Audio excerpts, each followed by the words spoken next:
Პირდაპირი დიალოგი ხალხთან პარლამენტის თავმჯდომარემ კახეთში, კერძოდ პანგისის ხეობაში მოსახლეობისგან არსებული პრობლემები მოისმინა. მატანსა და დუისში გამართული შეხვედრებისას ყურადღება გამახვილდა ისეთ კრიტიკულ საკითხებზე, როგორებიცაა სასმელი წყლის ინფრასტრუქტურა და საგანმანათლებლო ობიექტები.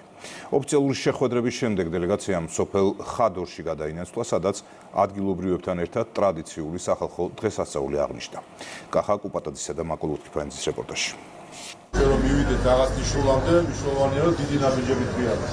განვითარების გზაზე ქვეყანას კიდევ უფრო ამბიციური გეგმები აქვს. ამის საფუძველს კი ის რეფორმები ქმნის, რომლებიც ბოლო წლებში სახელმწიფომ ეკონომიკური თუ ინფრასტრუქტურული კუთხით გაატარა. გამოწვევები რჩება, თუმცა როგორც პარლამენტის თავმჯდომარე ამბობს, დასახულ მიზნებს ერთობლივი და აქტიური მუშაობა სჭირდება. დიდი ნაბიჯებით სიარული განვითარებისთვის ნიშნავს ეკონომიკის განვითარების მაჩვენებელს და ამ მხრივ არც პირველი მთლიანად კონტინენტზე.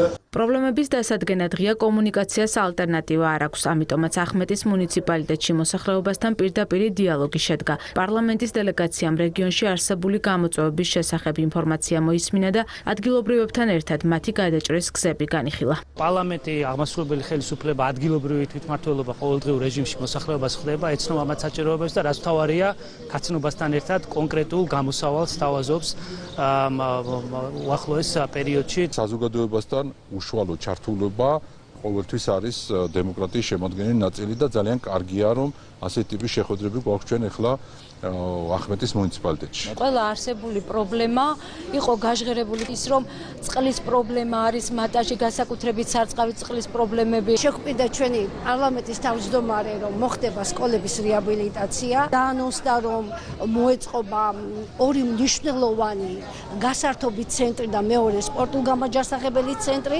პირველი შეხვედრა სოფელ მატანში იყო, ამის შემდეგ კი შავა პაპუაშვილი პანკისის ხეობაში სოფელ დუისში ჩავიდა. შეხვედრაზე მოსახლეობამ რამდენიმე მნიშვნელოვანი პრობლემა დააყენა. საკითხი ეხება ზოგადად გაბიონების მშენებლობას, ალაზნის ნაპირგასამაგრი გაბიონებზეა საუბარი. ვფიქრობთ, რომ ეს პრობლემა მოგვარდება. სასიხარულოა ის, რომ ყოველ ახალ გაკეთებულ საქმის შემდეგ ჩნდება მოსახლეობაში ახალი, ასე ვთქვათ, мотиваცია. სახელმწიფოს მადლობა ღმერთს გვაქვს დღეს იმის საშუალება, რომ ეტაპობრივად ყველა ეს საკითხები ჩვენ მოსახლეობას გადავუწყვიტოთ. მოქალაქეებთან დიალოგის შემდეგ საკანონმდებლო ხელისუფლების წარმომადგენლები პანკისის ხეობაში სახალხო დღესასწაულს ხადორობას შეუერთდნენ. ჩვენი დამოკიდებულება ჩვენი ქვეყნის მიმართ აიწყება ჩვენი ოჯახიდან. ეს არის ის განზომილება, რომლითაც შევიცნობ ჩვენ სამშობლოს. შემდეგ გრძელდება ეს ჩვენი კუთხით, ასეთი მშვენიერი ხეობებით და შემდეგ ეს ყველაფერი გვირგვინდება ჩვენი ქვეყნით და ქვეყნის მიმართ სიყვარულით. მიხარია, რომ ასეთი დღესასწაულები აღორძინებულია. ასეთ დროს სტუმრობა, ასეთი მაღალი დონის თანამდებობის პირების კიდევ უფრო მეტ მნიშვნელობას ანიჭებს ამ სოფლებში განვითარების პერსპექტივას. ჩვენთვის არის ძალიან მნიშვნელოვანი და მაგიტო დავაწესეთ, რომ აგვეღნიშნა ხადორობა და დაგვრჩება ტრადიციად.